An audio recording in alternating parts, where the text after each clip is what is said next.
So attraction switches. These are not in any particular order, although some of the really powerful ones are towards the top. Huge attraction switch, social proof.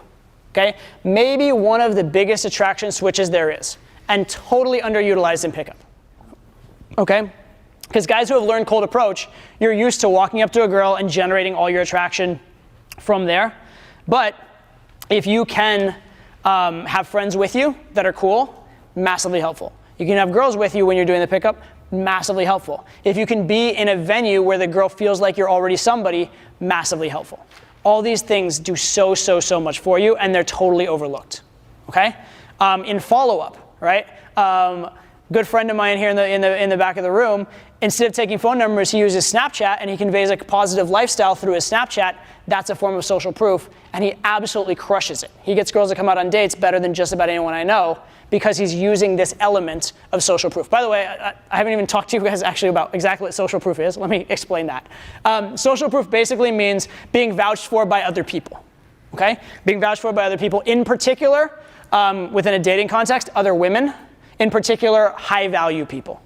Okay? So if you're out on the street and some homeless guy goes, hey, this guy's the man, that's not doing much for you. Okay?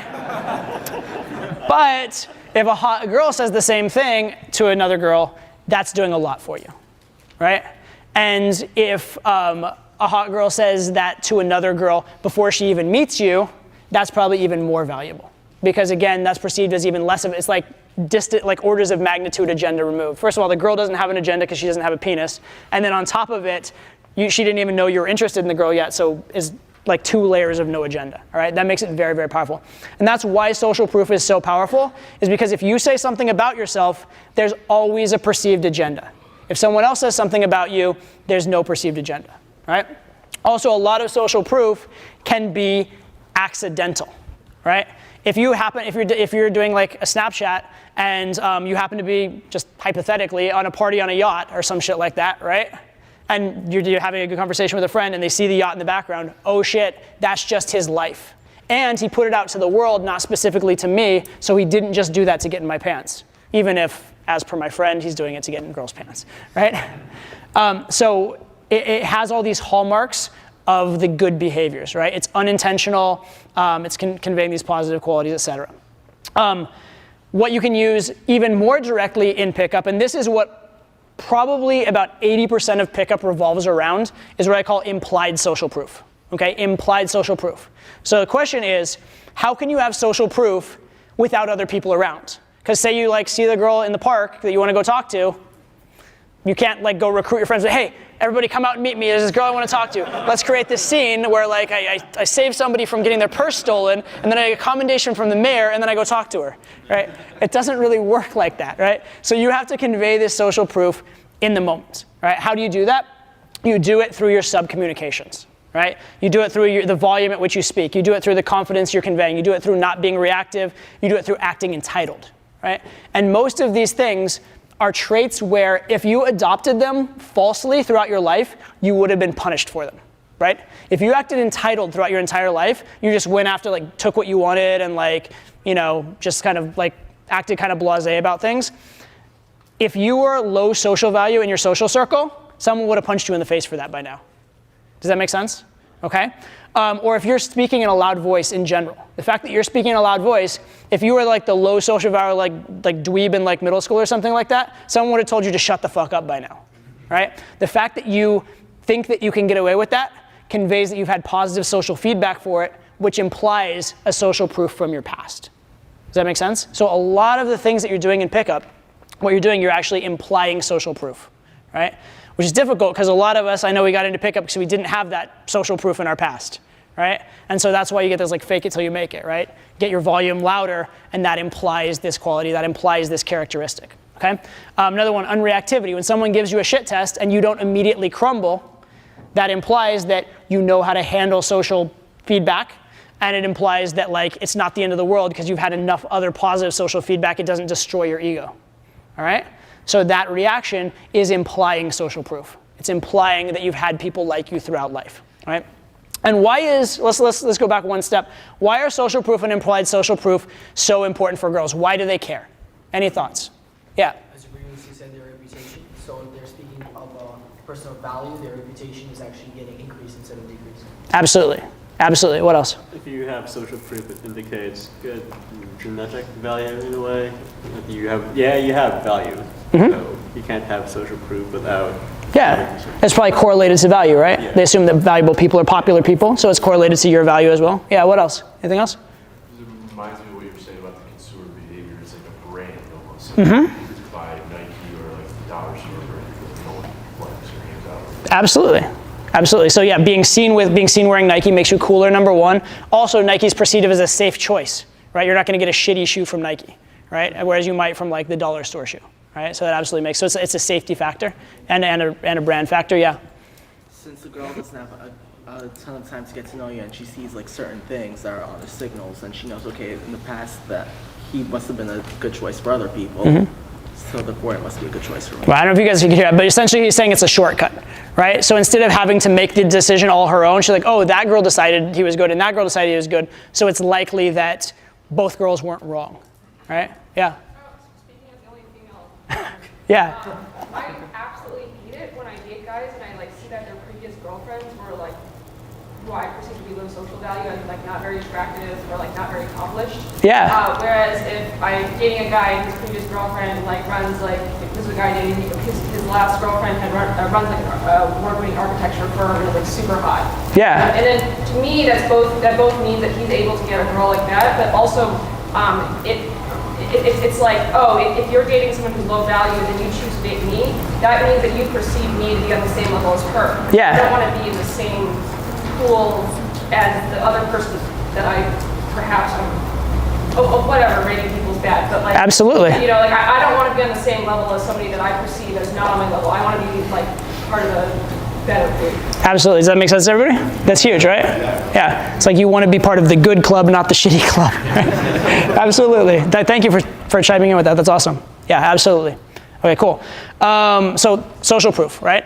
Absolutely critical, right? Think of the ways that you can have A, direct social proof, and then B, implied social proof, right? Throughout everything that you're doing, all right? Next one is social pressure, specifically your ability to handle social pressure, okay? So if someone, actually I'll give you a great example from, how many of you guys are familiar with the idea of peacocking? Like old school pickup stuff, right? Peacocking, wearing like outlandish, crazy clothing, crazy items. Fishnet. Right? Fishnets, top hats, whatever the hell, right? So it has its pros and its cons, and we'll get into, actually I'll go into both the pros and cons. But what are the pros? What is the good thing about peacocking? Why does peacocking work to an extent? Yeah. It makes girls give you shit tests more, so you can demonstrate how you can handle social pressure faster. All right, exactly. Well, it does two things. First of all, it draws attention to you. The single biggest thing it does is it draws attention to you, right? And so when attention is drawn to you, it turns the volume up on everything you're doing, right? So let's say that one of us dressed kind of normally goes out to a bar and we're talking to a girl and it's going relatively well, right? How many other girls around are noticing that? Not very many, really, right? Let's say you're wearing, 10-inch platform shoes and like a big fucking top hat and like you have a shiny sign on your chest that says like, I lie to girls, right? Just hypothetically, right? Let's say that's the case and you're talking to a girl and it's going well. How many girls in the venue are noticing that? Everyone. Right? It's being noticed, right? So the first thing it does, it's drawing attention to you, right? The more attention you have on you, the more opportunity you have to turn that into a good thing. However, if you are bombing with girls dressed normally or bombing with girls like peacock to the nines, how many people are noticing that? It's the exact same thing, okay? So drawing the social pressure on yourself and being willing to do it, being willing to have that on you, conveys that you have some confidence that you're not drawing negative social pressure on yourself, right? It's another form of kind of an implied social proof in like kind of a backhanded way, okay? But then also, yes, it does give you shit tests. You will get some kind of blowback for it, and by passing that, you definitely can manage. Also, you're kind of inviting it, right? The fact that you're willing to invite it says confidence as well. Does that make sense? Yeah? Hang on, let me get this back up here. So that's an example of having social pressure on yourself. Other kind of social pressure things are why are like rock stars or like people on stage, like DJs, those kind of people, why are they seen in such high regard? Now, it's partly like that they're doing something positive and value offering. It's partly that like they're doing something cool, partly potentially that they're rich or famous. But actually, even guys in shitty bands get more play than guys not in shitty bands, right? Even if there's not a ton of social proof around it, right? It's because they're on stage and they're performing, and they can still like sing in a resonant voice with all the eyes on them. They're not cracking under the pressure, right? It shows their ability to handle it. It's a positive survivable trait. Next one is competence. Competence in anything, okay? Why is competence important? Because if you have competence, it shows that either you're healthy or have a high IQ, possibly, right? Which means you might pass health or a high IQ along to the child. If you run really fast, the child might run fast. If you're really smart, child might be smart. So that definitely helps. Also, if it's in a skill, it shows that you had massive, useless, wasted time to create that skill, which means you lead a luxurious life, right? It's a form of an indicator that you could survive and have that much fucking time on your hands, right? It's actually legitimate, right? So if you have competence in these weird esoteric things, it actually does show a life of luxury. Because if you had to be like struggling for every meal, you wouldn't have had time to get good at that. Next one, this is another one of the ones that's massive in pickup, frame control. Frame control, okay? So frame control is interesting because the very fact of having frame control is a form of competence. And it's a very important form of competence, right? The idea of, you know, I talked about how a lot of evolution is social evolution, right? So if you have frame control, if you have the ability to make people see things your way, that's massive social value, right? That's massive social proof, it's massive power, it's massive utility, it's massive competence, it's so useful and all that.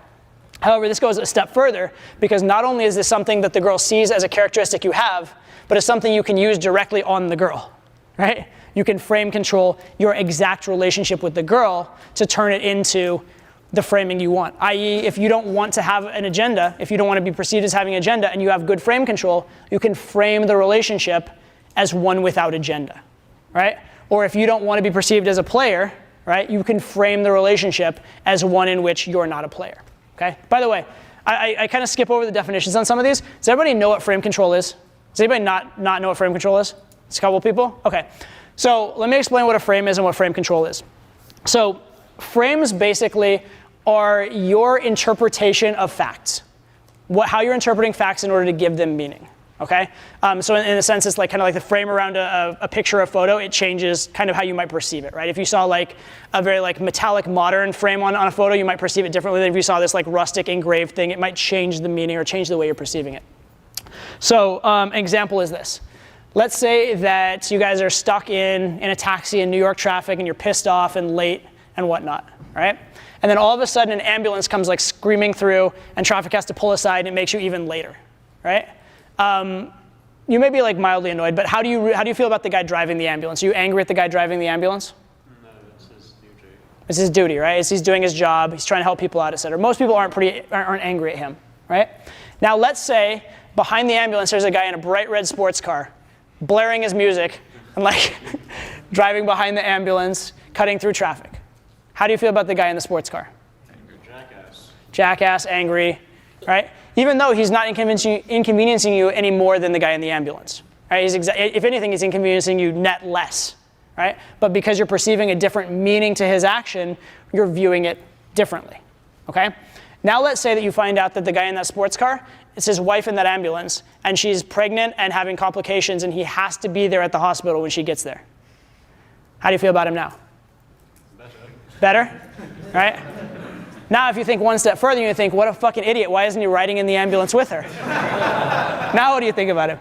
Okay, so you see how when you change your perception of the events, it changes the meaning of the events. Okay, that's what frame control is. Because facts are facts, or what you're seeing or observing or the words that were spoken, they exist. But there's a lot of leeway and a lot of gray area in the meaning behind them, okay? So frame control essentially is your ability to have your own perspective and hold it in the face of confrontation, and also to adjust other people's perspectives to kind of see things your way better. Okay, so that's what frame control is. Very, very, very useful social skill, right? And so when you're passing shit tests, when a girl gives you some shit and you handle it, that's a form of frame control. Or when you ask a girl to go home with you and you make it appear as though it's a privilege she would want instead of something you're trying to do to manipulate her, that's frame control. Okay, so that's a massive, massive attraction switch, both in terms of she sees you do it in the world, and also if you're doing it in your interaction with her. And you can see how that has massive utility for something to pass along to the kids, either through the genetics or through teaching. Okay, next, skill in escalation. So if you're good at kissing, that's attractive. If you know how to touch a girl in a way that feels good to her, that's attractive. If you're good in bed, that's attractive. If you know how to ask a girl to go home with you in a way that makes her not feel slutty, that's attractive, right? And why is that attractive? Anyone? Shows you've been there before. Shows you've been there before. It shows you've been with other girls, right? It's a form of social proof, right? It's a form of pre-selection. Does that make sense? Right? Shows you know what you're doing. Right? And the idea is, again, if you were attractive enough to have those experiences, it's likely you have an attractive child, which means, grandchildren for her. Iconography. And this is one that gets focused on a lot by the mainstream and not focused on at all by pickup. And it should be focused on a little bit because it matters. Okay? So do you think that if a girl asks what you do for a living and your answer is filing clerk or doctor, do you think it makes a difference in her eyes? Yeah. Oftentimes, yes. Okay, let's be honest, it does. Now, that doesn't mean you have to get a new job to do pickup, right? Doesn't mean it's that important, but it does make a difference. Iconography matters, right? Or if a girl has grown up in a certain social environment, maybe she grew up in at a yacht club or something like that, and you're dressed in the way that's congruent with the environment she grew up in, do you think that makes a difference? Yeah, it helps. It helps, okay? So iconography is basically this idea that a girl has an idea in her head of the type of guy that she would date or that she would marry or that she would sleep with. And if you fit that image, everything's gonna be easier. If you don't fit that image, it doesn't mean you can't succeed, but it is way, way, way tougher, right? Why? Because you're fighting the ideas in her head. You're also fighting probably her friends who have similar ideas in her head who will have bigger objections to you, right?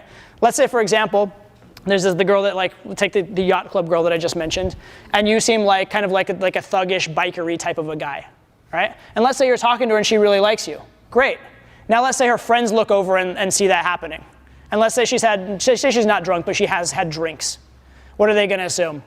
Oh God, Mary's fucking wasted. Look at who she's with. We better go save her, right? It matters.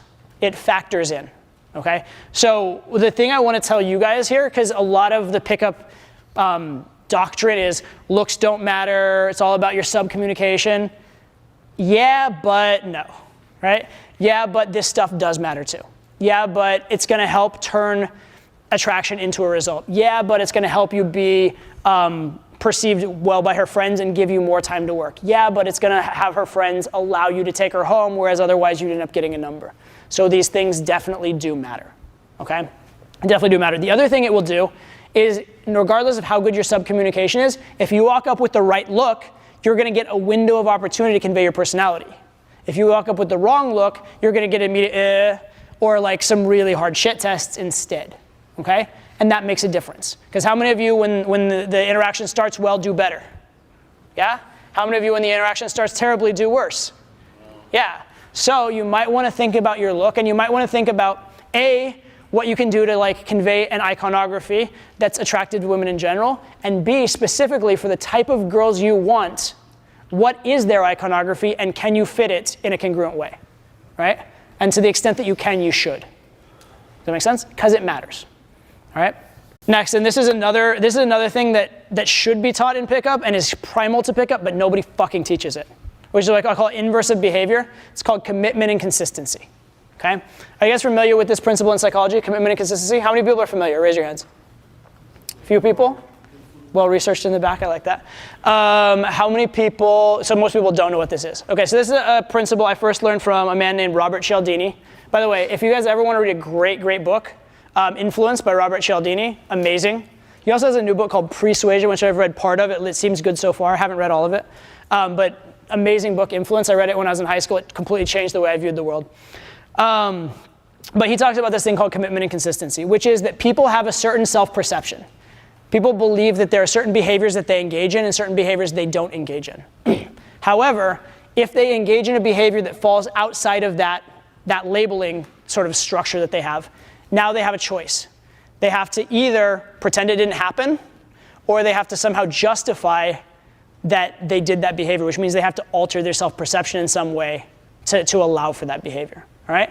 So what I'm getting at here is, if a girl is consistently acting the way around you that she would with someone she likes, she's gonna start to like you. Does that make sense? So if she's constantly giving you compliments, she's gonna start to justify to herself that she likes you. If constantly you're moving her around and she's spending time with you and ignoring her friends, she's gonna start to justify that she must like you, because those actions are only consistent and congruent with someone she likes, right? Now, how can this be used in pickup? Well, one of the big things that guys don't do in pickup is they don't get girls to make decisions in their favor, okay? Here's an example. So this is just from, I did immersion last week, and this is a piece of infield I showed, so this is why it's on my mind. But so there's a situation, I'm trying to take this girl home with me, and she has friends, right? And so she's like, I gotta get back to my friends, right? And so I ask her, how many friends do you have? She goes, 15, which is what I wanna hear, because that means she won't be missed, right? And so then I say to her, and this is the important part, I say, okay, I'm gonna go out on a limb here, and I'm gonna say that with that many friends, if you're gone and back soon, you'll be missed, but not too terribly. And then I go, is that fair? And she goes, yeah, that's fair. Okay, that little last bit, is that fair? Yeah, that's fair. Now she's committed to that decision. She's committed to, I'm willing to leave my friends for some period of time, right? She actually spoke it, and now that's a fact in the interaction, right? Had I done the exact same thing and not said, is that fair, I would be persuading and convincing. With me getting that compliance, with me getting her assertion, like her saying that's accurate, everything from there on gets easier, okay? Can you repeat that? The whole dialogue? Essentially the idea is when something's clearly true and in your favor, if you can get her to say it, that's useful, okay? Here's another example that I will repeat. So let's say that a girl clearly likes you and is into you emotionally, you can tell, right? And then let's say that maybe you told her, this is also from a piece of my infield, let's say you told her where you're from before, and then she forgets, right? And then you say, oh my God, really, you forgot? Okay, repeat after me. Todd, I think you're amazing, and I'm really sorry I forgot you're from Colorado. And she repeats, she's like, Todd, I think you're amazing, right? The fact that she repeated that, the fact that she went along with it and complied to it even that little bit, it makes a difference, right? Because you got her to say, instead of just thinking it emotionally and it being fleeting in the moment, you got her to actually say, Todd, I think you're amazing, right? Hopefully you use your own name, but yes. The point is getting that commitment is very, very helpful, okay? Is that different from investment then? Commitment and investment are very similar, very, very similar, absolutely, okay? Do you guys see how that makes a difference? Do you see how getting her to comply along those lines makes a big difference? Most guys don't do that in pickup. They do all the hard work to get the girl liking them, and then they don't get that confirmation, they don't get that decision.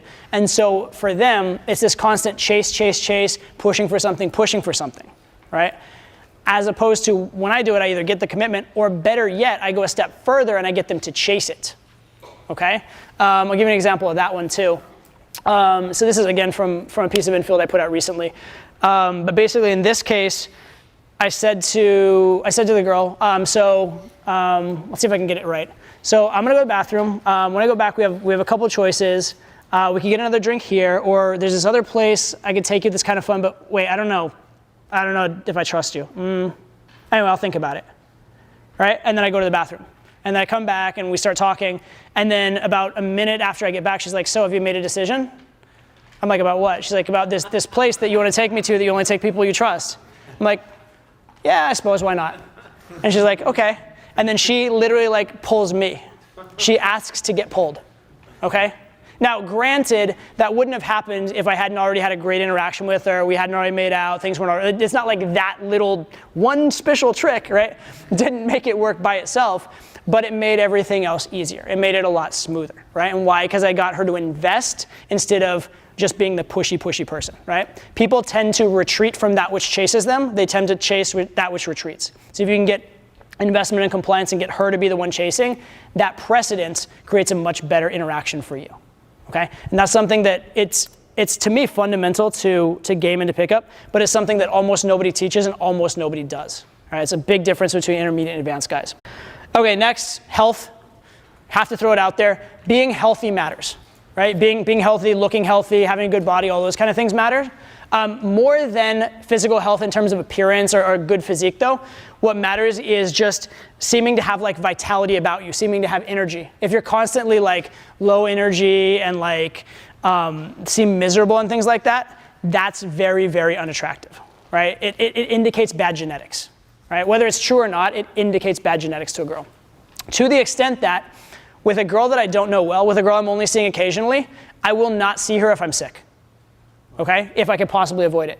Because I've had situations like this. So there's a situation in LA, I was hooking up with a girl who had a boyfriend, and she told me she had a boyfriend. I was well aware of it. We were both aware of the situation, and she just liked having sex with me, so she hooked up with me many times. And anyway, morality aside. So anyway, we hung out many times, we hooked up many times. One time she came and visited me and I had a really bad cough, right? I had a really, really bad cough. And it was just like obnoxious, right? And her sample size of having seen me, even though she'd seen me a bunch of times, wasn't that many. She'd seen me like, 7 times or something like that, right? So she sees me one time, I have a bad cough, just so happens it was the last time she ever wanted to see me, right? Because think about this, right? The role that I'm playing there, she has her provider guy that will take care of the kids, and she wants to seek the absolute best genetic. If she's gonna get like cheating with some guy, she wants the guy with the absolute best genetics for her kid. If this kid has a massive cough 1/7 of his life, right?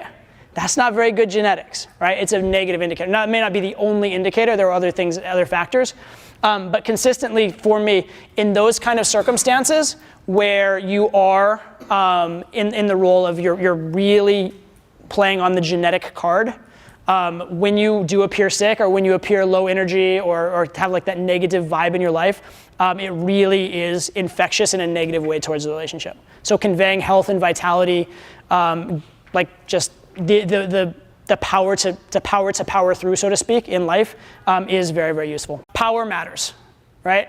If you can have it, power matters. So if you are the dictator of a country, that's great. You can get laid a lot. However, also on smaller levels, if you walk up to the bartender to order a drink and he doesn't ignore you, then that looks better for you when you're with the girl. Or when you're with customer service and you get your way, as opposed to like getting like filed into the line with every other like person that has to follow procedure, it looks good for you. When you skip the line going into a club, that looks good for you, right? When you get upgraded in some kind of status, if you're flying with a girl, that looks good for you. All forms of like power, authority. If you, I've done this before, if you send your assistant to go pick up the girl on a date, that looks good for you, right? All these sort of shows of like power over people, the world responding to you, you getting what you want, they're all very valuable. Because you have to look at them in terms of social proof, in terms of what it indicates for the genes she would get from you for a kid and the opportunities you could provide for a potential offspring.